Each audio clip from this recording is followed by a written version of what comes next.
Punjabi radio US ਸੁਣ ਰਹੇ ਸਾਰੇ ਸਰੋਤਿਆਂ ਨੂੰ ਬਲਵਿੰਦਰ ਕੌਰ ਵੱਲੋਂ ਪਿਆਰ ਭਰੀ ਸਤਿ ਸ਼੍ਰੀ ਅਕਾਲ। ਸਰੋਤਿਓ, ਪ੍ਰੋਗਰਾਮ ਖਬਰ ਤੇ ਨਜ਼ਰ, ਜਿਸ ਵਿੱਚ ਸਾਡੇ ਨਾਲ ਹੁੰਦੇ ਨੇ ਬਲਤੇਜ ਬੰਨੂ ਜੀ। ਉਹਨਾਂ ਤੋਂ ਪੁੱਛਾਂਗੇ ਪੰਜਾਬ ਦੀਆਂ, ਭਾਰਤ ਦੀਆਂ ਖਬਰਾਂ, ਬਿਮਾਰੀ ਦੀਆਂ ਖਬਰਾਂ ਜਾਂ ਆਪਣੇ ਬਾਰਡਰਾਂ 'ਤੇ ਕੀ ਕੁਛ ਹੋ ਰਿਹਾ ਆ, ਖਬਰਾਂ 'ਤੇ ਝਾਤ ਮਾਰਾਂਗੇ।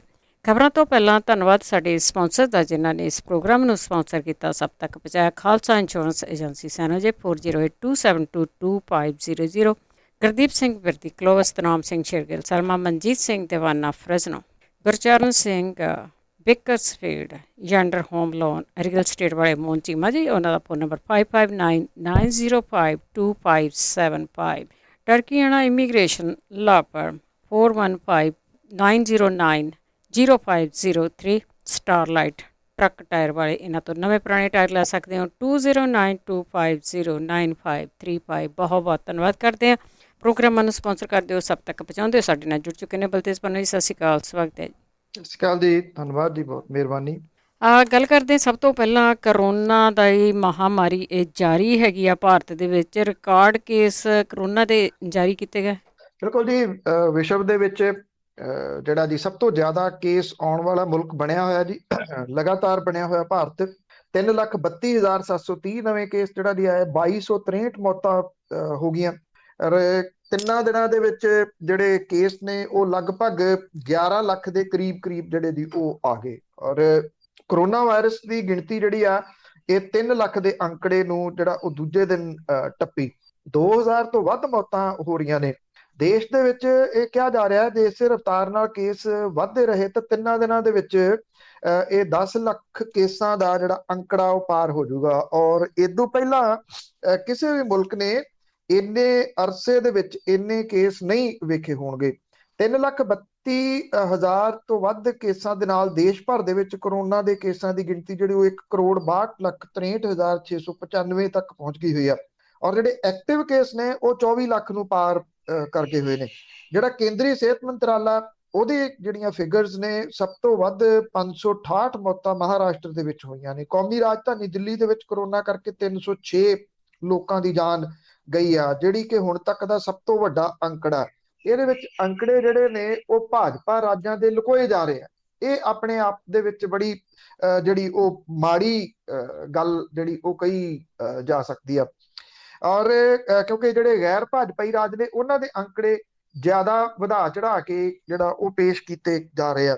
ਜੇ ਆਪਾਂ ਪੰਜਾਬ ਦੀ ਗੱਲ ਕਰੀਏ ਤਾਂ ਪੰਜਾਬ ਦੇ ਵਿੱਚ ਮੌਤਾਂ ਦੀ ਗਿਣਤੀ ਘਟਣ ਦਾ ਨਾਮ ਨਹੀਂ ਲੈ ਰਹੀ। 24 ਘੰਟਿਆਂ ਦੇ ਵਿੱਚ 76 ਲੋਕਾਂ ਦੀ ਜਾਨ ਜਿਹੜੀ ਉਹ ਜਾਂਦੀ ਰਹੀ। 6762 ਨਵੇਂ ਮਾਮਲੇ ਜਿਹੜੇ ਉਹ ਸਾਹਮਣੇ ਆਏ। 8264 ਲੋਕਾਂ ਦੀ ਮੌਤ ਹੁਣ ਤੱਕ ਹੋ ਚੁੱਕੀ ਹੋਈ ਆ। 3,26,000 ਤੋਂ ਵੱਧ ਵਿਅਕਤੀ ਜਿਹੜੇ ਉਹ ਇਸ ਕਰੋਨਾ ਵਾਇਰਸ ਦਾ ਸ਼ਿਕਾਰ ਹੋਏ ਨੇ, ਜਦੋਂ ਕਿ 2,74,000 ਤੋਂ ਵੱਧ ਜਿਹੜੇ ਉਹ ਠੀਕ ਵੀ ਹੋਏ ਨੇ।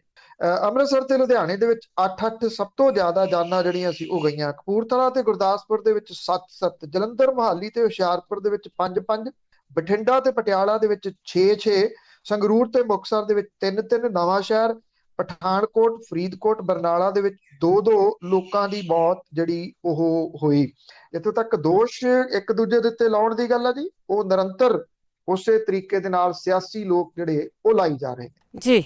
ਇਹ ਕੀ ਕਰਨਾ, ਲੋਕਾਂ ਦੀਆਂ ਜਾਨਾਂ ਜਾ ਰਹੀਆਂ। ਅੱਗੇ ਹਸਪਤਾਲਾਂ ਦਾ ਢਾਂਚਾ ਵੀ ਸਾਹਮਣੇ ਆ ਗਿਆ ਆ, ਉਹ ਵੀ ਜਾਂ ਸਰਕਾਰੀ ਆ ਜਾਂ ਉਹ ਪ੍ਰਾਈਵੇਟ ਆ, ਵੀ ਕੋਈ ਵੀ ਸੁਧਾਰ ਹੀ ਨਹੀਂ ਹੋਇਆ ਇਹਨਾਂ ਦੇ ਵਿੱਚ। ਦੇਖੋ, ਢਾਂਚਾ ਆ, ਜੇ ਢਾਂਚੇ ਨੂੰ ਤੁਸੀਂ ਵੇਖਣ ਦੀ ਇਸ ਵੇਲੇ ਕੋਸ਼ਿਸ਼ ਕਰਦੇ ਹੋ, ਫਰੋਲਣ ਦੀ ਕੋਸ਼ਿਸ਼ ਕਰਦੇ ਹੋ, ਤੇ ਤੁਹਾਨੂੰ ਇਉਂ ਲੱਗਦਾ ਹੈ ਕਿ ਕੋਈ ਚੀਜ਼ ਜਿਹੜੀ ਆ ਉਹ ਬਿਲਕੁਲ ਕੋਲੈਪਸ ਹੋ ਕੇ ਡਿੱਗ ਪਈ ਆ। ਔਰ ਜਿਹੜੇ ਈਵਨ ਪ੍ਰਾਈਵੇਟ ਜਿਹੜੇ ਹਸਪੀਟਲ ਨੇ, ਜਿਹੜੇ ਜਿਨ੍ਹਾਂ ਦੇ ਵਾਸਤੇ ਅਕਸਰ ਇਹ ਗੱਲ ਕਹੀ ਜਾਂਦੀ ਸੀ ਨਾ ਵੀ ਚਲੋ ਤੁਸੀਂ ਪੈਸੇ ਆ ਤੁਹਾਡੇ ਕੋਲੇ, ਕੋਈ ਵੀ ਬੰਦਾ ਇੱਥੇ ਪ੍ਰਾਈਵੇਟ ਹਸਪੀਟਲਾਂ ਤੋਂ ਇਲਾਜ ਕਰਵਾ ਸਕਦਾ। ਹਾਲਾਤ ਜਿਹੜੇ ਨੇ ਉਹ ਪ੍ਰਾਈਵੇਟ ਹਸਪੀਟਲਾਂ ਦੇ ਵੀ ਉਸੇ ਤਰੀਕੇ ਦੇ ਬਣ ਗਏ। ਹੁਣ ਲੈ ਦੇ ਕੇ ਜਿਹੜੀ ਆ ਦੀ ਆਕਸੀਜਨ ਤਾਂ ਚਾਹੀਦੀ ਆ, ਆਕਸੀਜਨ ਕਿੱਥੋਂ ਆਉਣੀ ਆ? ਇਹ ਕੋਈ ਇਦਾਂ ਦਾ ਤਾਂ ਹੈ ਨਹੀਂ ਵੀ ਕਿਸੇ ਨੇ ਪਾਈਪ ਜਿਹੜੀ ਉਹ ਲਾ ਲਈ, ਆਪਣਾ ਬੋਰ ਕਰਾ ਲਿਆ। ਇਹ ਪਲਾਂਟ ਨੇ, ਕਦੀ ਇਸ ਪਾਸੇ ਵੱਲ ਸੋਚਿਆ ਨਹੀਂ ਜਿਹੜਾ ਹੋ ਗਿਆ। ਅੱਜ ਲੋਕ ਜਿਹੜੇ ਨੇ ਉਹ ਹਸਪਤਾਲਾਂ ਦੇ ਬਾਹਰ ਲਾਈਨਾਂ ਲਾ ਕੇ ਖੜੇ ਨੇ, ਹਸਪਤਾਲਾਂ ਦੇ ਬਾਹਰ ਸਾਈਨ ਲੱਗੇ ਹੋਏ ਆ ਕਿ ਅਸੀਂ ਹੋਰ ਨਵੇਂ ਮਰੀਜ਼ ਨਹੀਂ ਲੈ ਸਕਦੇ ਕਿਉਂਕਿ ਸਾਡੇ ਕੋਲੇ ਆਕਸੀਜਨ ਹੈ ਨਹੀਂ ਗੀ। ਉਥੋਂ ਜਿਹੜੀ ਆ ਜੀ ਉਹ ਸਾਰੀ ਕਹਾਣੀ ਹਾਲ ਦੀ ਘੜੀ ਵਿਗੜੀ ਹੋਈ ਹੈ। ਲੋਕਾਂ ਨੂੰ ਕੁਝ ਨਹੀਂ ਪਤਾ ਲੱਗ ਰਿਹਾ ਜੀ ਕਿ ਉਹ ਕਰਨ ਤੇ ਕੀ ਕਰਨ। ਈਵਨ ਇਹੋ ਜਿਹੇ ਹਾਲਾਤ ਪਹਿਲਾਂ ਘੱਟੋ ਘੱਟ ਇਸ ਪੱਖੋਂ ਨਹੀਂ ਬਣੇ ਕਿ ਜਿੱਥੇ ਚਾਹੇ ਉਹ ਵਿਚਾਰਾ ਗਰੀਬ ਆ, ਉਹਨੂੰ ਤਾਂ ਕੋਈ ਢੋਈ ਨਹੀਂ, ਉਹਨੂੰ ਤਾਂ ਕੋਈ ਢੋਈ ਨਹੀਂ ਮਿਲ ਰਹੀ। ਅਮੀਰ ਜਿਹੜੇ ਸੀਗੇ ਉਹ 5 ਸਟਾਰ ਜਿਹੜੇ ਹਸਪੀਟਲ ਨੇ ਉਹਨਾਂ ਦੇ ਵਿੱਚ ਇਲਾਜ ਕਰਾ ਲੈਂਦੇ ਸੀ ਮੋਟਾ ਪੈਸਾ ਦੇ ਕੇ, ਅੱਜ ਵੀ ਕਰਾ ਰਹੇ ਨੇ। ਉਹ ਇੰਨੇ ਮਹਿੰਗੇ ਨੇ, ਔਰ ਇਹ ਵੀ ਨਹੀਂ ਹੈ ਕਿ ਉਹਨਾਂ ਕੋਲੇ ਆਕਸੀਜਨ ਜਿਹੜੀ ਉਹ ਇਨਫ ਹੈਗੀ ਆ, ਉਹਨਾਂ ਕੋਲੇ ਵੀ ਇਨਫ ਨਹੀਂ ਗੀ। ਆਉਣੀ ਤਾਂ ਇੱਕੋ ਜਗ੍ਹਾ ਤੋਂ ਆ, ਮਾਰਾਮਾਰੀ ਜਿਹੜੀ ਆ ਉਹ ਆਕਸੀਜਨ ਨੂੰ ਲੈ ਕੇ ਹੋ ਰਹੀ ਆ। ਸਰ ਗੰਗਾ ਰਾਮ ਹਸਪੀਟਲ ਦੇ ਵਿੱਚ 60 ਜਿਹੜੇ ਮਰੀਜ਼ ਨੇ ਉਹਨਾਂ ਦੀ ਜਾਨ ਨੂੰ ਖਤਰਾ ਬਣਿਆ ਹੋਇਆ। 25 ਮਰੀਜ਼ਾਂ ਦੀ ਮੌਤ ਜਿਹੜੀ ਹੈ ਜੀ ਕੱਲ ਸਵੇਰੇ ਆਕਸੀਜਨ ਮੁੱਕਣ ਦੀ ਵਜ੍ਹਾ ਕਰਕੇ ਹੋ ਗਈ, ਔਰ ਉਹਦੀ ਵੀਡੀਓ ਜਿਹੜੀ ਆ ਉਹ ਡਰਾਉਣ ਵਾਲੀ ਆ। ਜਦੋਂ ਇਹ ਉੱਥੇ ਆਕਸੀਜਨ ਜਿਹੜੀ ਉਹ ਮੁੱਕੀ ਆ, ਜਿਵੇਂ ਲੋਕਾਂ ਨੇ ਦਮ ਤੋੜਿਆ। ਮਹਾਰਾਸ਼ਟਰ ਦੇ ਪਾਲਘਰ ਏਰੀਆ ਦੇ ਵਿੱਚ ਜਿਹੜਾ ਇੱਕ ਇੰਟੈਂਸਿਵ ਕੇਅਰ ਯੂਨਿਟ ਸੀਗਾ ਜੀ, ਉਹਨੂੰ ਅੱਗ ਲੱਗਣ ਕਰਕੇ 13 ਮਰੀਜ਼ਾਂ ਦੀ ਮੌਤ ਜਿਹੜੀ ਉਹ ਹੋਈ ਹੈ। ਹੁਣ ਜਿਹੜੇ ਸਰਕਾਰ ਹੈ, ਕੇਂਦਰ ਦੀ ਸਰਕਾਰ ਹੈ, ਉਹ ਇਹ ਗੱਲ ਜਿਹੜੀ ਉਹ ਕਹਿੰਦੀ ਹੈ ਕਿ ਅਸੀਂ ਆਕਸੀਜਨ ਦੀ ਢੋਆ ਢੁਆਈ ਦੇ ਵਾਸਤੇ ਰੇਲਵੇ ਤੇ 에ਅਰ ਫੋਰਸ ਦੀ ਜਿਹੜੀ ਆ ਉਹ ਮਦਦ ਜਿਹੜੀ ਲੈ ਰਹੇ ਆ। 에ਅਰ ਫੋਰਸ ਦੇ ਰਾਹੀਂ ਇਹ ਢੋਆ ਢੁਆਈ ਜਿਹੜੀ ਆ ਉਹ ਕੀਤੀ ਜਾਊਗੀ। ਜ਼ਰੂਰੀ ਦਵਾਈਆਂ ਤੇ ਟੀਕਿਆਂ ਦੀ ਜਮਾਖੋਰੀ ਤੇ ਕਾਲਾਬਾਜ਼ਾਰੀ ਦੇ ਖਿਲਾਫ ਸਖਤ ਸਟੈਪ ਉਠਾਉਣ ਦੇ ਵਾਸਤੇ ਜਿਹੜਾ ਜੀ ਉਹ ਕਿਹਾ ਗਿਆ। ਇੱਕ ਤਾਲਮੇਲ ਕਮੇਟੀ ਬਣਾਉਣ ਦਾ ਸੁਝਾਅ ਦਿੱਤਾ ਗਿਆ, ਜਿਹੜੀ ਕਿ ਹਸਪਤਾਲਾਂ ਦੇ ਵਿੱਚ ਆਕਸੀਜਨ ਜਿਹੜੀ ਉਹ ਪਹੁੰਚਾਊਗੀ। ਜਰਮਨੀ ਤੋਂ ਜਹਾਜ਼ਾਂ ਦੇ ਰਾਹੀਂ 23 ਆਕਸੀਜਨ ਉਤਪਾਦਨ ਪਲਾਂਟ ਜਿਹੜੇ ਆ ਉਹ ਲਿਆਉਣ ਦਾ ਫੈਸਲਾ ਜਿਹੜਾ ਉਹ ਕੀਤਾ ਗਿਆ। ਦੇਖੋ, ਇਹ ਭਵਿੱਖ ਵਾਲੀਆਂ ਜਿਹੜੀਆਂ ਉਹ ਗੱਲਾਂ ਨੇ। ਇਹ ਹਰੇਕ ਪਲਾਂਟ ਜਿਹੜਾ ਇਹਦੀ ਸਮਰੱਥਾ 1 ਮਿੰਟ ਦੇ ਵਿੱਚ 40 ਲੀਟਰ ਤੇ ਹਰੇਕ ਘੰਟੇ ਦੇ ਵਿੱਚ 2400 ਲੀਟਰ ਆਕਸੀਜਨ ਪੈਦਾ ਕਰਨ ਦੀ ਹੋਊਗੀ। ਇਹ ਕਿਹਾ ਗਿਆ ਕਿ ਇਹ ਪਲਾਂਟ ਕਰੋਨਾ ਵਾਇਰਸ ਦੇ ਮਰੀਜ਼ਾਂ ਦਾ ਇਲਾਜ ਕਰ ਰਹੇ ਜਿਹੜੇ ਹਥਿਆਰਬੰਦ ਮੈਡੀਕਲ ਸੇਵਾਵਾਂ ਦੇ ਹਸਪੀਟਲ ਦੇ ਵਿੱਚ ਲਾਏ ਜਾਣਗੇ, ਜਿਹੜੇ ਫੌਜ ਦੇ ਹਸਪੀਟਲ ਨੇ ਉੱਥੇ। ਸਵਾਲ ਇਹ ਆ ਕਿ ਜਿਹੜਾ ਆਫਰ ਜਿਹੜੀ ਉਹ ਕੈਨੇਡਾ ਦੇ ਪ੍ਰਾਈਮ ਮਿਨਿਸਟਰ ਨੇ ਕੀਤੀ ਵੈਂਟੀਲੇਟਰਸ ਦੇ ਬਾਰੇ ਦੇ ਵਿੱਚ, ਪਰ ਇਹਦਾ ਕੋਈ ਹਾਮੀ ਨਹੀਂ ਭਰੀ ਗਈ, ਕੋਈ ਹੁੰਗਾਰਾ ਨਹੀਂ ਭਰਿਆ ਗਿਆ। ਈਵਨ ਪਾਕਿਸਤਾਨ ਨੇ ਆਫਰ ਕੀਤੀ ਹੈ ਕਿ ਜੇ ਆਕਸੀਜਨ ਦੀ ਗੱਲ ਹੈ, ਅਸੀਂ ਆਕਸੀਜਨ ਦੇਣ ਦੇ ਵਾਸਤੇ ਜਿਹੜਾ ਉਹ ਤਿਆਰ ਹੈ। ਇੱਕ ਹੈਸ਼ਟੈਗ ਚੱਲ ਰਿਹਾ ਪਾਕਿਸਤਾਨ ਦੇ ਵਿੱਚ, ਉਹ ਟ੍ਰੈਂਡ ਕਰ ਰਿਹਾ ਕਿ ਜੇ ਭਾਰਤ ਨੂੰ ਆਕਸੀਜਨ ਚਾਹੀਦੀ ਹੈ ਉਹ ਤੁਰੰਤ ਦਿੱਤੀ ਜਾਵੇ। ਪਾਕਿਸਤਾਨ ਕੋਲੇ ਆਕਸੀਜਨ ਹੈਗੀ ਆ ਕੁਝ ਜਿਹੜੀ, ਉੱਥੇ ਇੰਨੇ ਮੰਦੇ ਹਾਲਾਤ ਨਹੀਂ ਕਿ ਲੋਕੀ ਮਰਨ, ਪਰ ਹਮੀ ਨਹੀਂ ਜਿਹੜੀ ਉਹ ਭਰੀ ਜਾ ਰਹੀ। ਮਤਲਬ ਕਿ ਮਰਦੇ ਨੇ ਲੋਕ, ਮਰ ਜਾਣ। ਇਹ ਤਾਂ ਉਹ ਸਮਾਂ ਹੈ ਨਾ ਜਦੋਂ ਤੁਸੀਂ ਮੁਲਕ ਤੋਂ ਮੁਲਕ, ਤਾਂ ਬਹੁਤ ਵੱਡੀ ਗੱਲ ਹੋ ਜਾਂਦੀ ਹੈ। ਬੂਹੇ ਖੋਲ ਦੇਣੇ ਚਾਹੀਦੇ ਇਸ ਮਾਮਲੇ ਦੇ। ਇੱਥੇ ਰਾਜ ਜਿਹੜੇ ਆ ਉਹ ਰਾਜ ਤੋਂ ਰਾਜ ਆਪਸ ਦੇ ਵਿੱਚ ਡਾਂਗਾ ਲੈ ਕੇ ਖੜੇ ਕਰ ਦਿੱਤੇ ਗਏ। ਉਹ ਕਹਿੰਦਾ ਮੈਂ ਉੱਥੇ ਨਹੀਂ ਜਾਣ ਦੇਣੀ, ਉਹ ਦੂਜਾ ਕਹਿੰਦਾ ਇੱਥੋਂ ਦੀ ਤੁਸੀਂ ਟਰੱਕ ਜਿਹੜੇ ਉਹ ਕੱਢ ਕੇ ਦਿਖਾਓ। ਜੇ ਅਰਵਿੰਦ ਕੇਜਰੀਵਾਲ ਨੇ ਕੱਲ ਇਹ ਜਦੋਂ ਮੁੱਖ ਮੰਤਰੀਆਂ ਦੀ ਮੀਟਿੰਗ ਹੋਈ ਪ੍ਰਧਾਨ ਮੰਤਰੀ ਦੇ ਨਾਲ, ਉਹਨਾਂ ਨੇ ਜੋ ਕੁਝ ਬੋਲਿਆ ਉਹ ਮੁਲਕ ਵਾਸੀਆਂ ਦੇ ਸਵਾਲ ਸੀ। ਜੇ ਉਹ ਸਾਰੇ ਚੈਨਲਾਂ ਦੇ ਉੱਤੇ ਲਾਈਵ ਬ੍ਰੌਡਕਾਸਟ ਹੋ ਗਿਆ, ਉਹਨੂੰ ਕਹਿੰਦੇ ਇਹਨੇ ਪ੍ਰੋਟੋਕਾਲ ਤੋੜਤਾ। ਹੁਣ ਜਿਹੜਾ ਇੱਕ ਰਿਪਰੈਜ਼ੈਂਟੇਟਿਵ ਆ, ਕੋਈ ਵੀ ਹੋਵੇ, ਕਿਸੇ ਵੀ ਪਾਰਟੀ ਦਾ ਹੋਵੇ, ਜੇ ਉਹ ਲੋਕਾਂ ਦੇ ਸਵਾਲ ਉੱਥੇ ਪਹੁੰਚਾ ਰਿਹਾ ਜਿੱਥੇ ਲੋਕ ਪਹੁੰਚਾਉਣਾ ਚਾਹੁੰਦੇ ਆ, ਪ੍ਰਾਈਮ ਮਿਨਿਸਟਰ ਤੱਕ ਪਹੁੰਚਾ ਰਹੇ ਨੇ, ਤੇ ਜੇ ਉਹ ਲੋਕਾਂ ਨੂੰ ਦੱਸਦੇ ਨੇ ਕਿ ਆਹ ਦੇਖੋ ਮੈਂ ਇਸ ਤਰੀਕੇ ਦੇ ਨਾਲ ਇਹ ਸਵਾਲ ਪਹੁੰਚਾਤੇ, ਇਹਦੇ ਵਿੱਚ ਪ੍ਰੋਟੋਕਾਲ ਜਿਹੜਾ ਜੀ ਉਹ ਕਿਹੜਾ ਟੁੱਟ ਗਿਆ? ਇੱਕ ਤਾਂ ਪ੍ਰੋਟੋਕਾਲ ਜਿਹੜਾ ਨਾ ਜੀ ਉਹ ਇਸ ਵੇਲੇ ਲੋਕਾਂ ਦੀ ਜਾਨ ਲੈ ਰਿਹਾ। ਉਹ ਪ੍ਰੋਟੋਕਾਲ ਹੀ ਸੀਗਾ ਜਿਹਦੇ ਵਿੱਚ ਇਹ ਜਿਹੜੀਆਂ ਚੀਜ਼ਾਂ ਸੀ ਇਹਨਾਂ ਨੂੰ ਸੀਰੀਅਸਲੀ ਲੈਣ ਦੀ ਜਗ੍ਹਾ ਦੇ ਉੱਤੇ 50-50 ਹਜ਼ਾਰ 70-70 ਹਜ਼ਾਰ ਵਾਲੀਆਂ ਰੈਲੀਆਂ ਕਰਦੇ ਰਹੇ। ਤੇ ਇਹ ਕਹਿੰਦੇ ਰਹੇ ਕਿ ਮੈਨੂੰ ਬੜਾ ਪ੍ਰਾਊਡ ਹੈ ਕਿ ਕਿੱਥੋਂ ਤੱਕ, ਜਿੱਥੋਂ ਤੱਕ ਮੈਂ ਦੇਖ ਰਿਹਾ, ਮੈਨੂੰ ਦੁਨੀਆ ਹੀ ਦੁਨੀਆ ਜਿਹੜੀ ਉਹ ਦਿਸ ਰਹੀ ਆ। ਤੇ ਮੁੜ ਕੇ ਦਿੱਲੀ ਦੇ ਵਿੱਚ ਆ ਕੇ ਇਹ ਕਹਿੰਦੇ ਰਹੇ ਕਿ ਮਾਸਕ ਪਾਓ ਤੇ ਸੋਸ਼ਲ ਡਿਸਟੈਂਸ ਰੱਖੋ। ਬਿਲਕੁਲ ਜੀ, ਬਿਲਕੁਲ। ਉਹ ਮਨ ਕੀ ਬਾਤ ਕਰਨੀ ਕੀਜੇ ਹੋ ਨਾ, ਇਸੇ ਕਰਕੇ ਪ੍ਰੋਟੋਕੋਲ ਆ ਜਿਹੜਾ ਉਹ ਟੁੱਟ ਗਿਆ ਉਹਨਾਂ ਦਾ।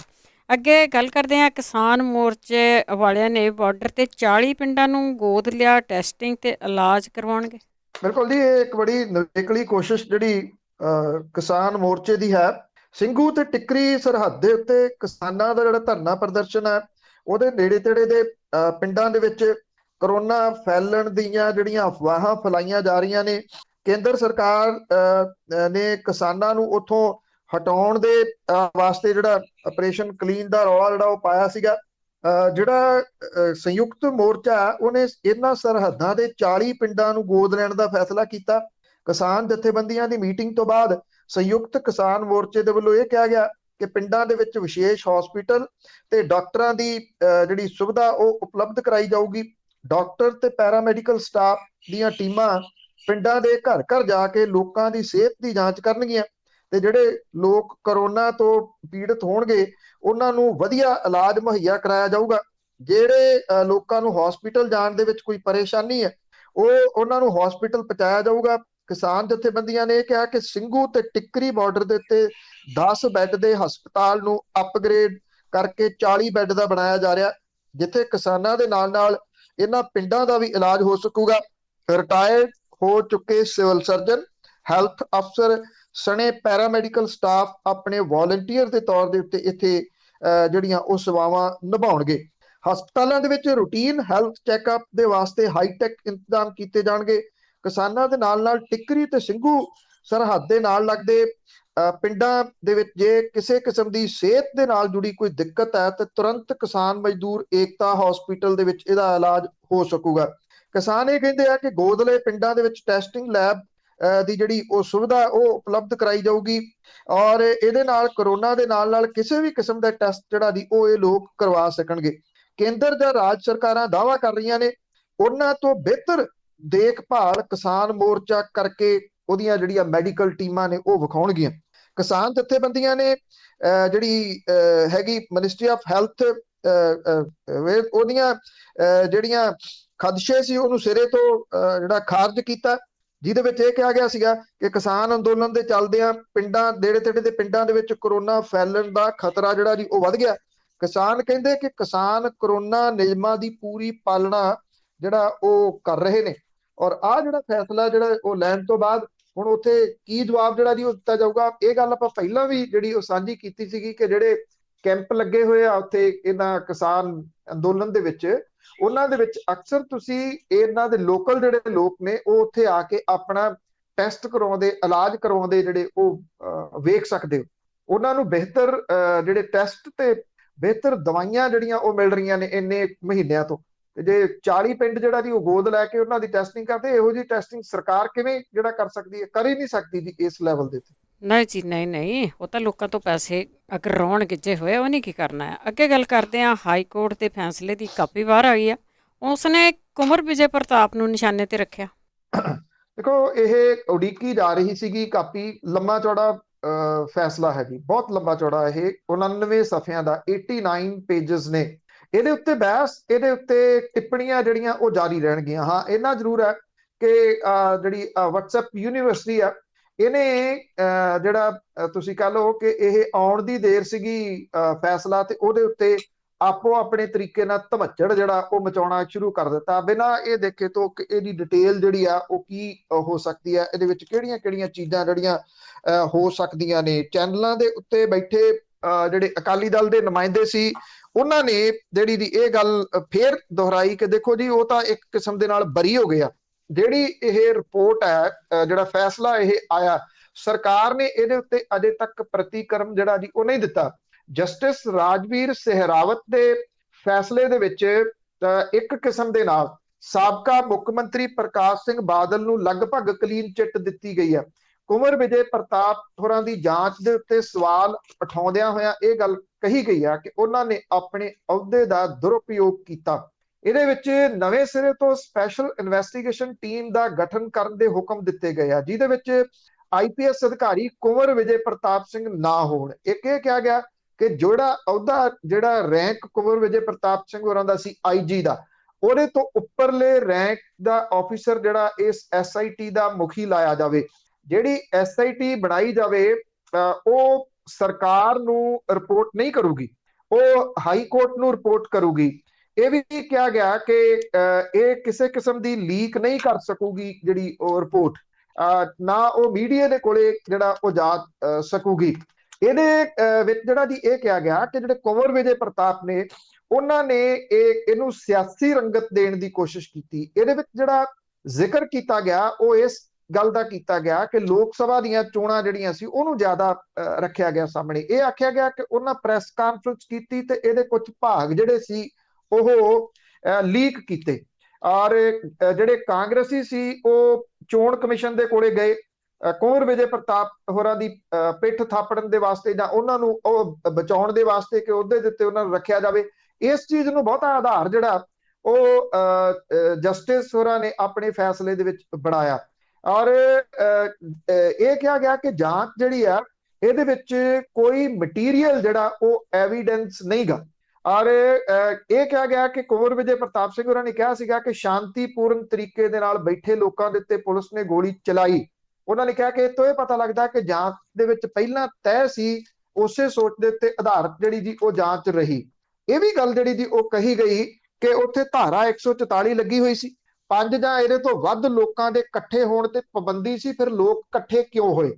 ਜਿਹੜਾ ਇੱਥੇ ਸਿਟੀਜ਼ਨਸ਼ਿਪ ਅਮੈਂਡਮੈਂਟ ਐਕਟ ਨੂੰ ਲੈ ਕੇ ਜਿਹੜਾ ਧਰਨਾ ਲੱਗਿਆ ਸੀਗਾ ਸ਼ਾਹੀਨ ਬਾਗ ਵਾਲਾ, ਉਸ ਫੈਸਲੇ ਨੂੰ ਆਧਾਰ ਜਿਹੜਾ ਬਣਾਇਆ ਗਿਆ ਕਿ ਲੋਕ ਇਦਾਂ ਇਕੱਠੇ ਨਹੀਂ ਹੋ ਸਕਦੇ, ਔਰ ਜਿਹੜੇ ਸੁਪਰੀਮ ਕੋਰਟ ਦੇ ਫੈਸਲੇ ਸੀ ਉਹਨਾਂ ਨੂੰ ਆਧਾਰ ਬਣਾ ਕੇ ਇੱਕ ਕਿਸਮ ਦੇ ਨਾਲ ਇੱਕ ਕੰਪਲੀਟਲੀ ਸਾਰਾ ਕੁਝ ਰੱਦ ਕਰ ਦਿੱਤਾ ਗਿਆ।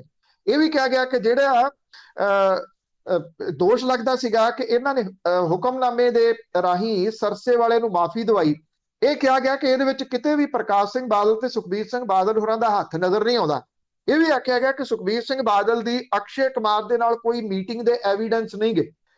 ਜਿਹੜਾ ਸਰਸੇ ਵਾਲਾ ਹੈ ਉਹਦੇ ਬਾਰੇ ਦੇ ਵਿੱਚ ਵੀ ਜਿਹੜਾ ਜੀ ਉਹ ਇਹ ਰਿਪੋਰਟ ਚੁੱਪ ਹੈ। ਵੈਸੇ ਉਹਨੂੰ ਕੋਲੋਂ ਜਿਹੜੀ ਪੁੱਛਗਿੱਛ ਹੈ ਇਸ ਮਾਮਲੇ ਦੇ ਵਿੱਚ ਨਾ ਕਰਨੀ, ਇਹ ਵੀ ਆਪਣੇ ਆਪ ਦੇ ਵਿੱਚ ਇੱਕ ਵੱਡਾ ਜਿਹੜਾ ਜੀ ਉਹ ਸਵਾਲ ਹੈ। ਪਿਛਲੇ ਦਿਨੀ ਸਰਸੇ ਡੇਰੇ ਦੇ ਇੱਕ ਧੜੇ ਨੇ ਇਹਦੇ ਉੱਤੇ ਸਵਾਲ ਵੀ ਜਿਹੜੇ ਜੀ ਉਹ ਉਠਾਏ ਸੀ। ਇੱਕ ਤਾਂ ਉਡੀਕ ਜਿਹੜੀ ਹੈ ਜੀ ਉਹ ਇਸ ਚੀਜ਼ ਦੀ ਰਹੂਗੀ ਹੁਣ ਕਿ ਸਰਕਾਰ ਇਹਦੇ ਉੱਤੇ ਆਪਣਾ ਪੱਖ ਦਿੰਦਿਆਂ ਹੋਇਆ ਕੀ ਗੱਲ ਕਹਿੰਦੀ ਆ, ਔਰ ਇਹ ਜਿਹੜਾ ਫੈਸਲਾ 89 ਪੇजेस ਦਾ, ਆਈ ਥਿੰਕ ਇਹਦੇ ਉੱਤੇ ਜਿਹੜਾ ਜੀ ਜਾਰੀ ਰਹੂਗੀ ਬਹਿਸ, ਕਈ ਦਿਨਾਂ ਤੱਕ ਜਾਰੀ ਰਹੂਗੀ, ਕਿਉਂਕਿ ਇਹਦੇ ਵਿੱਚ ਬਹੁਤ ਸਾਰੇ ਇਸ ਤਰ੍ਹਾਂ ਦੇ ਨੁਕਤੇ ਨੇ ਜਿਹਨੂੰ ਬਾਰ-ਬਾਰ ਜਿਹੜਾ ਉਹ ਪੜ੍ਹਨ ਦੀ ਟੈਕਨੀਕਲੀ ਔਰ ਜਿਹੜੇ ਐਕਸਪਰਟ ਨੇ ਇਸ ਕਾਨੂੰਨ ਦੇ, ਉਹਨਾਂ ਤੋਂ ਬਾਰ-ਬਾਰ ਜਿਹੜਾ ਜੀ ਉਹ ਪੁੱਛ ਕੇ ਅੱਗੇ ਜਿਹੜਾ ਉਹ ਵਧਣਾ ਪਊਗਾ, ਬਜਾਏ ਇਹਦੇ ਕਿ ਕੋਈ ਇੱਕਦਮ ਸਿੱਧੀ ਟਿੱਪਣੀ ਨਾਲ ਦੀ ਨਾਲ ਜਿਹੜੀ ਇਹਨੂੰ ਰੱਦ ਕਰਨ ਜਾਂ ਜਿਹੜਾ ਜੀ ਇਹਨੂੰ ਐਕਸੈਪਟ ਕਰਨ ਦੀ ਜਿਹੜੀ ਉਹ ਅਪਣਾਈ ਜਾਵੇ। ਕਿਉਂਕਿ ਇਸ ਫੈਸਲੇ ਨੇ ਜਿਹੜੀ ਆਉਣ ਵਾਲੀ SIT ਹੈ ਉਹਦੇ ਉੱਤੇ, ਉਹਦੇ ਕੰਮਕਾਰ ਦੇ ਉੱਤੇ ਅਸਰ ਪਾਉਣਾ, ਔਰ ਇਹ ਲਗਭਗ ਤੈਅ ਹੋ ਜਾਣਾ ਵੀ ਇਸ ਮਾਮਲੇ ਦੇ ਵਿੱਚ ਕੋਈ ਇਨਸਾਫ ਮਿਲ ਸਕਦਾ ਜਾਂ ਨਹੀਂ। ਜੇ ਸਿੱਧੇ ਦੇ ਰੂਪ ਦੇ ਵਿੱਚ ਜਿੰਨੇ ਤੁਹਾਨੂੰ ਮੈਂ ਪੁਆਇੰਟ ਦੱਸਿਆ ਉਥੋਂ ਜਿਹੜਾ ਜਵਾਬ ਹੈ ਉਹ ਨਹੀਂ ਦੇ ਵਿੱਚ ਆਉਂਦਾ, ਪਰ ਫਿਰ ਵੀ ਅਜੇ ਇਹ ਘੋਖਣਾ ਜਿਹੜਾ ਜੀ ਉਹ ਜ਼ਰੂਰੀ ਰਹੂਗਾ। ਬਿਲਕੁਲ ਜੀ, ਸਿਆਸਤ ਭਾਰੀ ਰਹੀ ਆ ਸਿੱਖ ਮਸਲਿਆਂ ਤੇ ਸਿੱਖਾਂ ਦੇ ਲਈ ਜੋ ਵੀ ਉਪਰਾਲੇ ਕੀਤੇ ਗਏ ਆ ਕਿ ਇਹਨਾਂ ਨੂੰ ਇਨਸਾਫ ਮਿਲ ਜਾਏ, ਪਰ ਸਦਾ ਹੀ ਇਹ ਲੋਕ ਭਾਰੀ ਰਹੇ ਆ। ਅੱਗੇ ਗੱਲ ਕਰਦੇ ਆ, ਨਵਜੋਤ ਸਿੱਧੂ ਨੇ ਕੈਪਟਨ ਦੇ ਖਿਲਾਫ ਮੋਰਚਾ ਖੋਲ੍ਹ ਲਿਆ ਤੇ ਉਧਰ ਰਵਨੀਤ ਬਿੱਟੂ ਨੇ ਸਿੱਧੂ ਦੇ ਖਿਲਾਫ ਮੋਰਚਾ ਖੋਲ੍ਹਿਆ ਹੋਇਆ। ਦੇਖੋ, ਕਾਂਗਰਸੀਆਂ ਦੇ ਵਿੱਚ ਜਿਹੜਾ ਜੀ ਇਹ ਵਾਧਾ ਤੁਰਿਆ ਜਾ ਰਿਹਾ ਜੀ ਕਾਂਗਰਸ ਦੇ ਅੰਦਰ, ਔਰ ਹਾਈਕਮਾਂਡ ਹੈ, ਹਾਈਕਮਾਂਡ ਨੇ ਪਿਛਲੇ ਦਿਨਾਂ ਤੋਂ ਜਿਹੜਾ ਜੀ ਇਹਦੇ ਵਿੱਚ ਕੋਈ ਦਖਲ ਅੰਦਾਜ਼ੀ ਨਹੀਂ ਦਿੱਤੀ, ਅਜੇ ਵੀ ਉਹ ਦਖਲ ਅੰਦਾਜ਼ੀ ਨਹੀਂ ਇਸ ਮਾਮਲੇ ਦੇ ਵਿੱਚ ਕਰ ਰਹੇ, ਕਿਉਂਕਿ ਨਵਜੋਤ ਸਿੰਘ ਸਿੱਧੂ ਵਾਲਾ ਮਸਲਾ ਦੇਰ ਦਾ, ਕਦੀ ਉਹ ਚਾਹ ਪੀਣ ਚਲੇ ਗਏ, ਕਦੀ ਉਹ ਰੋਟੀ ਖਾਣ ਚਲੇ ਗਏ, ਕਦੀ ਉਹ ਮੰਨ ਗਏ, ਕਦੀ ਉਹ ਨਹੀਂ ਮੰਨ ਗਏ, ਉਹਨਾਂ ਨੂੰ ਮਨਾ ਲਿਆ ਗਿਆ, ਨਹੀਂ ਉਹ ਫੇਰ ਰੁੱਸ ਗਏ, ਇਹੀ ਸਾਰਾ ਕੁਝ ਜਿਹੜਾ ਉਹ ਸੁਣਦੇ ਰਹੇ ਆ। ਹੁਣ ਜਦੋਂ ਤੋਂ ਹਾਈ ਕੋਰਟ ਦਾ ਇਹ ਫੈਸਲਾ ਆਇਆ, ਨਵਜੋਤ ਸਿੰਘ ਸਿੱਧੂ ਲਗਾਤਾਰ ਹਮਲੇ ਜਿਹੜੇ ਆ ਉਹ ਕੈਪਟਨ ਅਮਰਿੰਦਰ ਸਿੰਘ ਹੋਰਾਂ ਦੇ ਉੱਤੇ ਕਰ ਰਹੇ ਆ। ਜਿਹੜਾ ਤਾਜ਼ਾ ਹਮਲਾ ਉਹਨਾਂ ਦਾ, ਉਹਨਾਂ ਨੇ ਇੱਕ ਤਾਂ ਆਪਣੇ ਟਵਿੱਟਰ ਤੋਂ ਕਾਂਗਰਸ ਲਫ਼ਜ਼ ਹਟਾ ਲਿਆ, ਇਹਨੂੰ ਲੈ ਕੇ ਜਿਹੜਾ ਉਹ ਚੰਗਾ ਚਰਚਾ ਜਿਹੜਾ ਉਹ ਚੱਲਦਾ ਰਿਹਾ। ਦੂਸਰਾ, ਉਹਨਾਂ ਨੇ ਜਿਹੜੀ ਦੀ ਇਹ ਗੱਲ ਕੀਤੀ ਕਿ ਕੀ ਗ੍ਰਹਿ ਮੰਤਰੀ ਲਈ ਬੇਅਦਬੀ ਕੇਸ ਸਭ ਤੋਂ ਅਹਿਮ ਨਹੀਂ ਸੀ। ਇਹ ਵੀ ਲਿਖਿਆ ਕਿ ਆਪਣੀ ਜ਼ਿੰਮੇਵਾਰੀ ਕਿਸੇ ਦੇ ਸਿਰ ਮੜਨੀ ਤੇ ਸਿਰਫ ਐਡਵੋਕੇਟ ਜਨਰਲ ਨੂੰ ਬਲੀ ਦਾ ਬੱਕਰਾ ਬਣਾਉਣ ਦਾ ਮਤਲਬ ਹੈ ਕਿ ਨਜ਼ਰਸਾਨੀ ਦਾ ਕੰਟਰੋਲ ਅਫਸਰਾਂ ਦੇ ਹੱਥਾਂ ਦੇ ਵਿੱਚ ਨਹੀਂ ਹੈ, ਔਰ ਉਹਨਾਂ ਦੇ ਉੱਤੇ ਕੋਈ ਕੰਟਰੋਲ ਨਹੀਂ ਜਿਹੜਾ ਸਰਕਾਰ ਦਾ ਹੈਗਾ। ਫਿਰ ਐਡਵੋਕੇਟ ਜਨਰਲ ਦੀ ਲਗਾਮ ਕਿਹਦੇ ਹੱਥ ਹੈ? ਜ਼ਿੰਮੇਵਾਰੀਆਂ ਤੋਂ ਭੱਜਣ ਦੀ ਇਸ ਖੇਡ ਦੇ ਵਿੱਚ ਕਾਨੂੰਨੀ ਟੀਮ ਦੇ ਮੈਂਬਰ ਤਾਂ ਮਹਿਜ਼ ਪਿਆਦੇ ਨੇ। ਇਹ ਗੱਲ ਜਿਹੜੀ ਨਵਜੋਤ ਸਿੰਘ ਸਿੱਧੂ ਹੋਰਾਂ ਨੇ ਇਸ ਤਾਜ਼ਾ ਜਿਹੜਾ ਉਹਨਾਂ ਨੇ ਹਮਲਾ ਕੀਤਾ ਉਹਦੇ ਵਿੱਚ ਲਿਖੀ।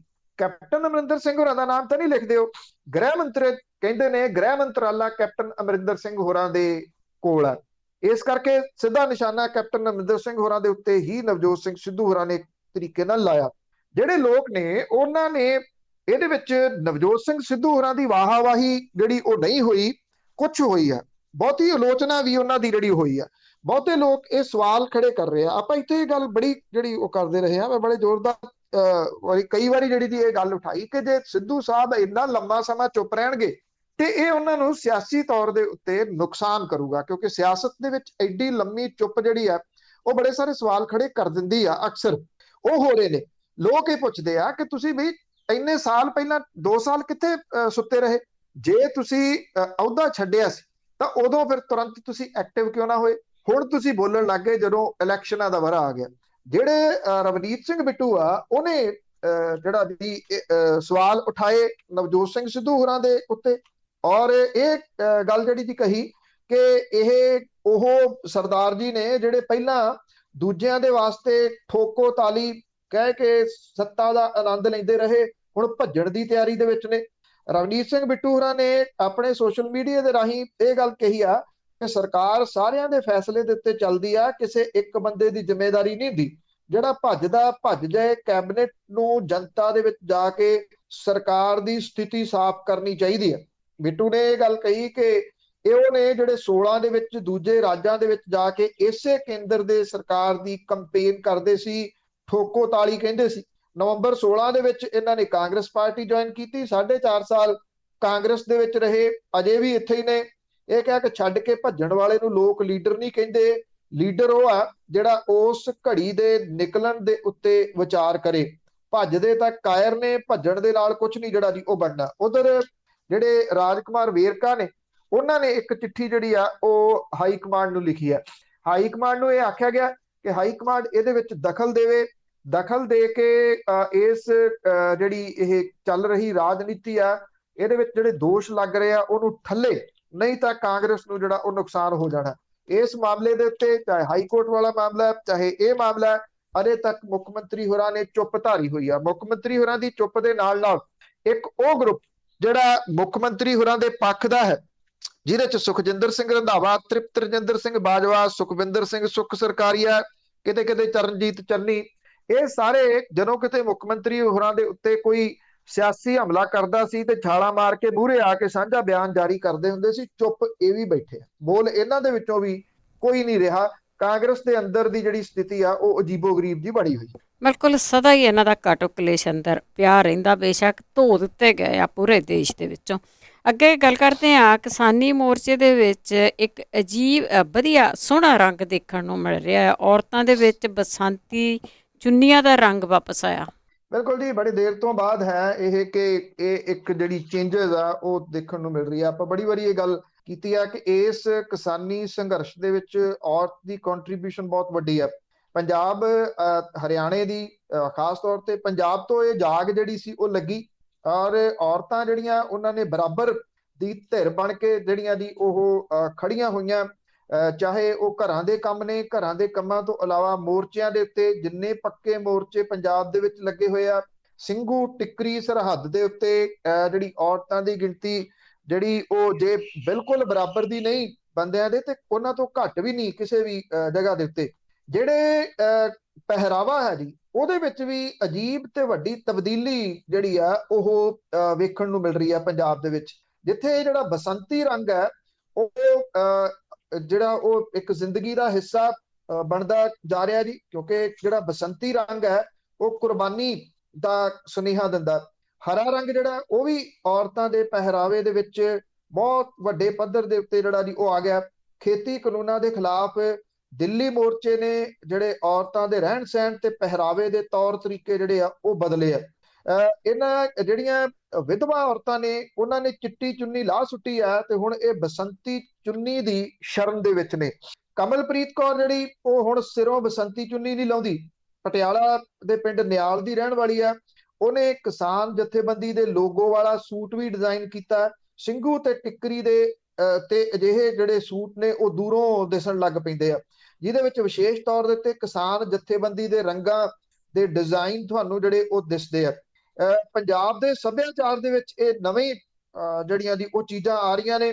ਔਰਤਾਂ 'ਚ ਬਸੰਤੀ ਚੁੰਨੀਆਂ ਦਾ ਖਿਆਲ ਕਿਸੇ ਫੈਸ਼ਨ ਚੋਂ ਨਹੀਂ, ਬਲਕਿ ਇਹਨਾਂ ਨੂੰ ਸੰਘਰਸ਼ੀ ਜਿਹੜਾ ਧਰਾਤਲ ਹੈ ਉਹਦੇ ਚੋਂ ਇਹਦੀ ਚਿਣਗ ਲੱਗੀ ਹੈ। ਪਿੰਡ ਬਰਾਸ ਜਿਹੜਾ ਉਹਦੀ 65 ਸਾਲਾਂ ਦੀ ਔਰਤ ਮਹਿੰਦਰ ਕੌਰ ਜਿਹੜੀ ਆ ਉਹ ਬਸੰਤੀ ਚੁੰਨੀ ਅੰਗ ਸੰਗ ਰੱਖਦੀ ਆ। ਉਹ ਕਹਿੰਦੀ ਹੈ ਕਿ ਖੁਸ਼ੀ ਦੇ ਸਮਾਗਮ ਵੀ ਆਏ, ਉੱਥੇ ਸੂਟ ਦੇ ਰੰਗ ਬਦਲ ਗਏ, ਪਰ ਚੁੰਨੀ ਪੱਕੇ ਤੌਰ ਦੇ ਉੱਤੇ ਉਹਨੇ ਬਸੰਤੀ ਰੱਖ ਲਈ। ਉਹ ਕਹਿੰਦੀ ਕਿ ਜਿੰਨੀ ਉਹਦੀ ਉਮਰ ਰਹਿੰਦੀ ਆ ਉਹ ਹੁਣ ਇਹ ਬਸੰਤੀ ਚੁੰਨੀ ਹੀ ਲਊਗੀ।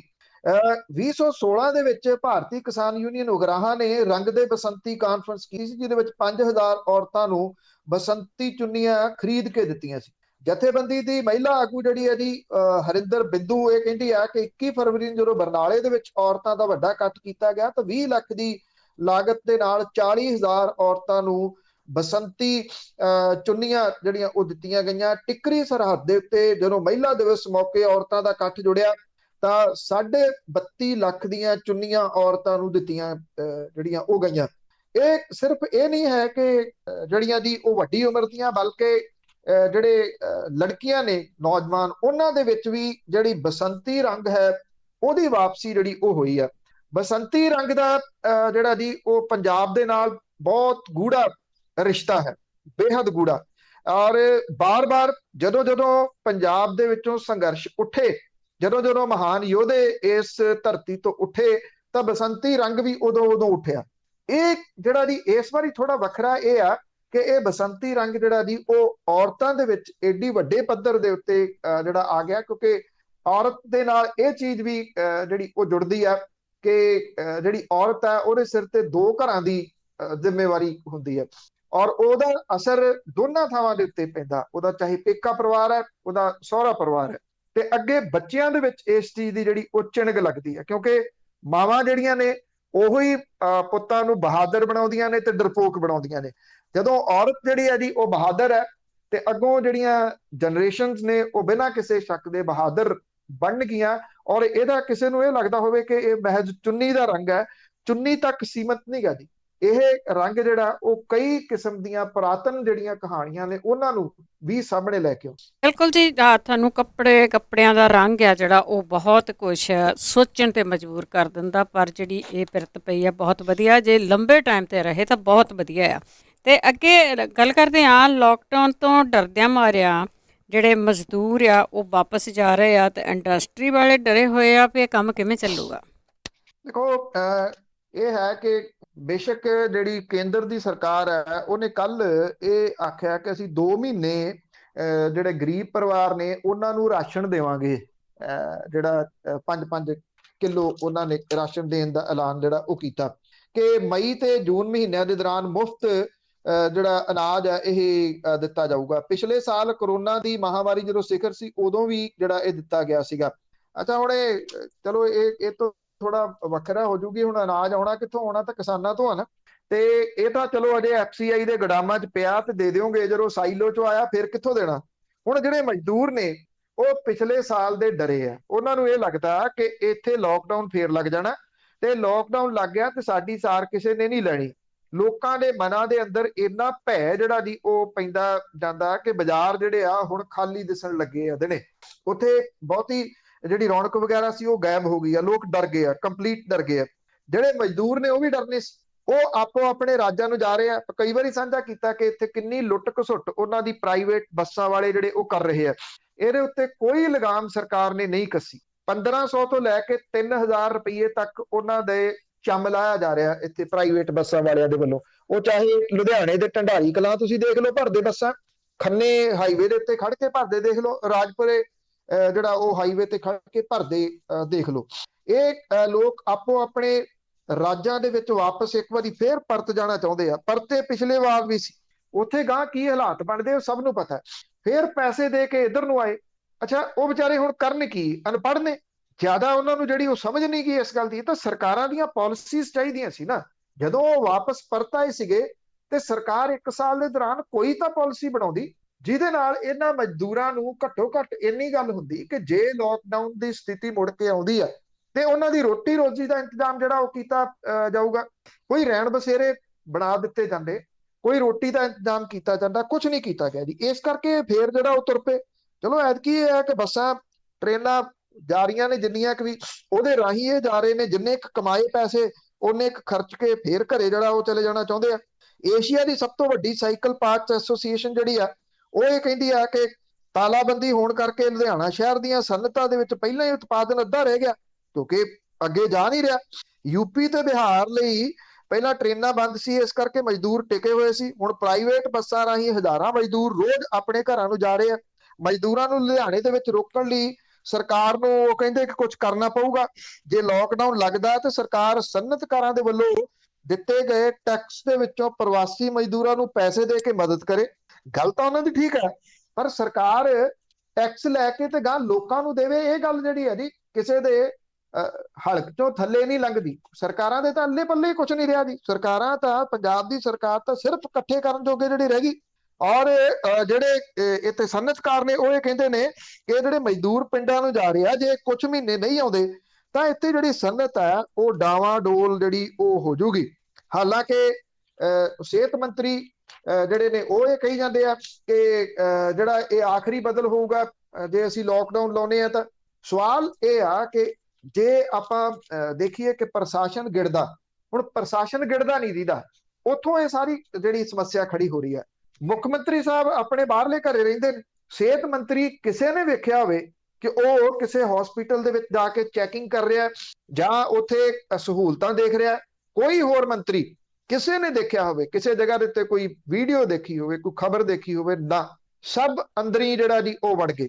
ਮਤਲਬ ਕਿ ਉਹਨਾਂ ਨੂੰ ਫਿਕਰ ਹੀ ਕੋਈ ਨਹੀਂ ਜਿਹੜੀ ਜੀ ਉਹ ਹੈਗੀ।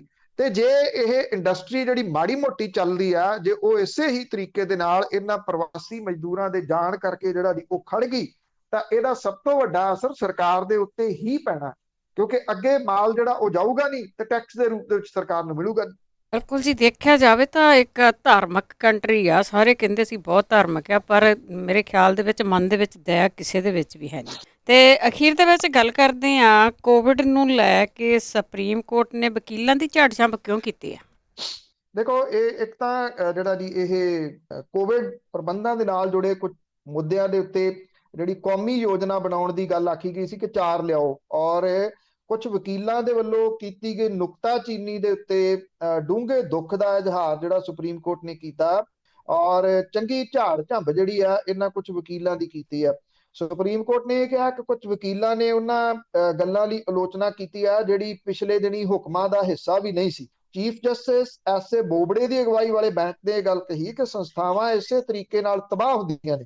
ਇਹਦੇ ਨਾਲ 3 ਮੈਂਬਰੀ ਬੈਂਚ ਜਿਹੜਾ ਸੀਗਾ ਉਹਨੇ ਸੀਨੀਅਰ ਵਕੀਲ ਹਰੀਸ਼ ਰਸਾਲਵੇ ਨੂੰ ਇਸ ਕੇਸ ਦੇ ਵਿੱਚ ਅਦਾਲਤੀ ਮਿੱਤਰ ਵਜੋਂ ਹਟਣ ਦੀ ਪ੍ਰਵਾਨਗੀ ਦਿੱਤੀ। ਸੁਪਰੀਮ ਕੋਰਟ ਨੇ ਸਰਕਾਰ ਦੇ ਵੱਲੋਂ ਪੇਸ਼ ਸੋਲਿਸਿਟਰ ਜਨਰਲ ਦੇ ਵੱਲੋਂ ਜਵਾਬ ਦਾਖਲ ਕਰਨ ਲਈ ਹੋਰ ਸਮਾਂ ਮੰਗਣ ਦੇ ਉੱਤੇ ਅਗਲੀ ਸੁਣਵਾਈ ਜਿਹੜੀ 27 ਅਪ੍ਰੈਲ ਦੇ ਵਾਸਤੇ ਪਾਤੀ। ਸਰਕਾਰ ਜਵਾਬ ਕੀ ਦੇਵੇ ਜੀ? ਇਹਦਾ ਸਰਕਾਰ ਕੋਲੇ ਜਵਾਬ ਹੈ ਨਹੀਂ। ਜੇ ਜਿਹੜੀ 4 ਉਹਨਾਂ ਨੇ ਕੌਮੀ ਯੋਜਨਾ ਦੇ ਵਿੱਚ ਸ਼ਾਮਲ ਕਰਨ ਲਈ ਕਿਹਾ ਸੀਗਾ, ਉਹਦਾ ਕਿੱਥੋਂ ਜਵਾਬ ਜਿਹੜਾ ਜੀ ਉਹਦੇ ਦੇਣਗੇ? ਕੋਵਿਡ-19 ਦੇ ਵੱਧਦੇ ਕੇਸਾਂ ਦੇ ਉੱਤੇ ਮੌਤਾਂ ਦੀ ਗੰਭੀਰ ਸਥਿਤੀ ਦੇ ਉੱਤੇ ਸੁਪਰੀਮ ਕੋਰਟ ਨੇ ਸੁਓ ਮੋਟੋ ਲਿਆ ਸੀ, ਔਰ ਉਹ ਚਾਹੁੰਦੀ ਹੈ ਕਿ ਕੇਂਦਰ ਸਰਕਾਰ ਮਰੀਜ਼ਾਂ ਨੂੰ ਆਕਸੀਜਨ ਤੇ ਬਾਕੀ ਜ਼ਰੂਰੀ ਦਵਾਈਆਂ ਮੁਨਾਸਬ ਵੰਡ ਲਈ ਇੱਕ ਕੌਮੀ ਯੋਜਨਾ ਜਿਹੜੀ ਉਹ ਲੈ ਕੇ ਆਵੇ। ਔਰ ਜਿਹੜਾ ਬੈਂਚ ਨੇ ਸੀਨੀਅਰ ਵਕੀਲ ਤੇ ਸੁਪਰੀਮ ਕੋਰਟ ਬਾਰ ਐਸੋਸੀਏਸ਼ਨ ਦੇ ਪ੍ਰਧਾਨ ਨੂੰ ਇਹ ਕਿਹਾ ਕਿ ਤੁਸੀਂ ਇਹ ਹੁਕਮ ਪੜ੍ਹਿਆ ਕਿ ਇਸ ਕੇਸ ਦੇ ਵਿੱਚ ਤਬਦੀਲੀ ਕਰਨ ਦਾ ਕੋਈ ਇਰਾਦਾ ਲੱਗਦਾ, ਔਰ ਹੁਕਮ ਪੜ੍ਹੇ ਬਿਨਾ ਉਸ ਗੱਲ ਦੀ ਆਲੋਚਨਾ ਕੀਤੀ ਜਾ ਰਹੀ ਹੈ ਜਿਹੜੀ ਹੁਕਮ ਦੇ ਵਿੱਚ ਹੈ ਹੀ ਨਹੀਂ। ਕਿਸੇ ਸੰਸਥਾ ਨੂੰ ਇਸੇ ਤਰੀਕੇ ਦੇ ਨਾਲ ਤਬਾਹ ਕੀਤਾ ਜਾਂਦਾ ਹੈ। ਸੁਣਵਾਈ ਸ਼ੁਰੂ ਹੋਣ ਤੋਂ ਪਹਿਲਾਂ ਸੁਪਰੀਮ ਕੋਰਟ ਦੇ ਬੈਂਚ ਨੇ ਸਾਫ਼ ਕਰਤਾ ਕਿ ਉਹਨੇ ਕੋਵਿਡ ਪ੍ਰਬੰਧਨ ਨਾਲ ਜੁੜੇ ਕੇਸਾਂ ਦੀ ਸੁਣਵਾਈ ਕਰਨ ਤੋਂ ਹਾਈ ਕੋਰਟਾਂ ਨੂੰ ਨਹੀਂ ਰੋਕਿਆ, ਔਰ ਇਹ ਵੀ ਕਿਹਾ ਕਿ ਅਸੀਂ ਇੱਕ ਵੀ ਸ਼ਬਦ ਨਹੀਂ ਕਿਹਾ ਤੇ ਹਾਈ ਕੋਰਟਾਂ ਨੂੰ ਰੋਕਿਆ ਵੀ ਨਹੀਂ।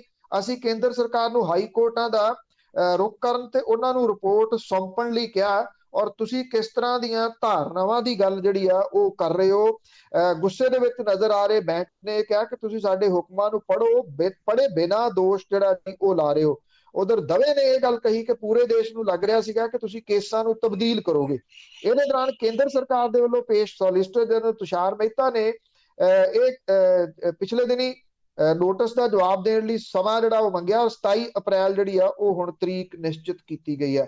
ਸੁਪਰੀਮ ਕੋਰਟ ਨੇ ਤਾਮਿਲਨਾਡੂ ਸਰਕਾਰ ਨੂੰ ਸਵਾਲ ਕੀਤਾ ਕਿ ਆਕਸੀਜਨ ਦੀ ਘਾਟ ਕਰਕੇ ਲੋਕ ਮਰ ਰਹੇ ਨੇ, ਸੂਬਾ ਸਰਕਾਰ ਮਈ 18 ਤੋਂ ਬੰਦ ਪਏ ਟੂਟੀਕੋਰਿਨ ਦੇ ਵਿੱਚ ਸਥਿਤ ਵੇਦਾਂਤਾ ਦੇ ਸਟਰਲਾਈਟ ਕਾਪਰ ਯੂਨਿਟ ਨੂੰ ਮੁੜ ਕੇ ਚਾਲੂ ਕਰਕੇ ਆਕਸੀਜਨ ਉਤਪਾਦਨ ਦਾ ਕੰਮ ਸ਼ੁਰੂ ਕਿਉਂ ਨਹੀਂ ਜਿਹੜਾ ਜੀ ਉਹ ਕਰ ਰਹੀ। ਔਰ ਜਿਹੜੇ ਬੈਂਚ ਨੇ ਇਹ ਵੀ ਗੱਲ ਕਹੀ ਕਿ ਸਾਡੀ ਇਸ ਗੱਲ ਦੇ ਵਿੱਚ ਦਿਲਚਸਪੀ ਨਹੀਂ ਕਿ ਇਸ ਯੂਨਿਟ ਨੂੰ ਵੇਦਾਂਤਾ ਚਲਾਉਂਦਾ ਜਾਂ ਕੋਈ ਹੋਰ, ਸਾਡੀ ਦਿਲਚਸਪੀ ਇਸ ਗੱਲ ਦੇ ਵਿੱਚ ਹੈ ਕਿ ਆਕਸੀਜਨ ਦਾ ਉਤਪਾਦਨ ਜਿਹੜਾ ਉਹ ਹੋਣਾ ਚਾਹੀਦਾ। ਜਿਹੜੇ ਵਕੀਲ ਨੇ ਉਹ ਤੁਸੀਂ ਇਹ ਕਹ ਲਓ ਕਿ ਝੱਲ ਬਲੱਲੀਆਂ ਜਿਹੜੀਆਂ ਮਾਰ ਰਹੇ ਸੀਗੇ ਸਰਕਾਰ ਦੇ ਤਰਫੋਂ ਪੇਸ਼ ਹੋਏ। ਜਦੋਂ ਸੁਪਰੀਮ ਕੋਰਟ ਅੱਗੋਂ ਪਈ ਤੇ ਉਹ ਕਹਿੰਦੇ ਜੀ ਅਸੀਂ ਮਿੱਤਰ ਵਕੀਲ ਨਹੀਂ ਰਹਿਣਾ ਸੁਪਰੀਮ ਕੋਰਟ ਦੇ। ਤੇ ਸੁਪਰੀਮ ਕੋਰਟ ਨੇ ਕਿਹਾ ਠੀਕ ਹੈ ਨਹੀਂ ਰਹਿਣਾ, ਤੇ ਫਿਰ ਤੁਸੀਂ ਜਿਹੜਾ ਜੀ ਉਹ ਜਾਓ ਜੇ ਤੁਸੀਂ ਪੜ੍ਹਦੇ ਹੀ ਨਹੀਂ ਇਹ ਜਿਹੜੇ ਆਰਡਰ ਆਇਆ ਔਰ ਉਹਦੇ ਉੱਤੇ ਆਪਣੇ ਤੌਰ ਦੇ ਉੱਤੇ ਟਿੱਪਣੀਆਂ ਦੇ ਰਹੇ ਹੋ, ਇਹਨੂੰ ਸੁਪਰੀਮ ਕੋਰਟ ਬਰਦਾਸ਼ਤ ਨਹੀਂ। ਜੀ ਬਹੁਤ ਧੰਨਵਾਦ ਬਲਤੇਜ ਪੰਨੂ ਜੀ। ਮਿਹਰਬਾਨੀ ਜੀ, ਧੰਨਵਾਦ ਜੀ, ਸਤਿ ਸ਼੍ਰੀ ਅਕਾਲ। ਸਤਿ ਸ਼੍ਰੀ ਅਕਾਲ ਜੀ। ਤੇ ਸਰੋਤੇ ਸਨ ਬਲਤੇਜ ਪੰਨੂ ਜੀ ਸਾਡੇ ਨਾਲ ਜੁੜਦੇ ਨੇ, ਕਰਦੇ ਨੇ ਖਬਰਾਂ। ਇਸੇ ਦੇ ਨਾਲ ਸਾਡਾ ਅੱਜ ਦਾ ਬੁਲੇਟਿਨ ਹੈ ਇੱਥੇ ਸਮਾਪਤ। ਬਲਵਿੰਦਰ ਕੌਰ ਵੱਲੋਂ ਆਪ ਸਭ ਨੂੰ ਹੀ ਪਿਆਰ ਭਰੀ ਸਤਿ ਸ਼੍ਰੀ ਅਕਾਲ।